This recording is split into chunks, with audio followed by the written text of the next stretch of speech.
இந்நாள் இனிய நாளாக அமைய ராமானுஜர் திருவடியை பற்றி பரந்தாமனை அறிவோம்.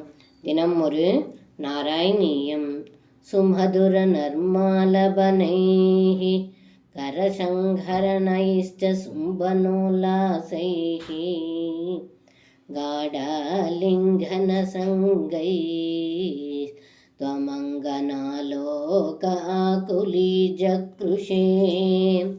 இந்த பாடலுக்கு அர்த்தம்: ஏ குருவாயூரப்பா, தாங்கள் கோபிகைகளுடன் கேலிக்கை பேச்சுகளால் இனிமையாக பேசி விளையாடினீர்கள்.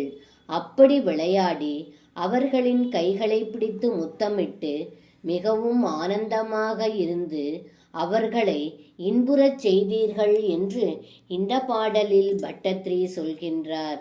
சர்வம் கிருஷ்ணார்ப்பணம். ஸ்ரீ குருவாயூரப்பன் திருவடிகளே சரணம்.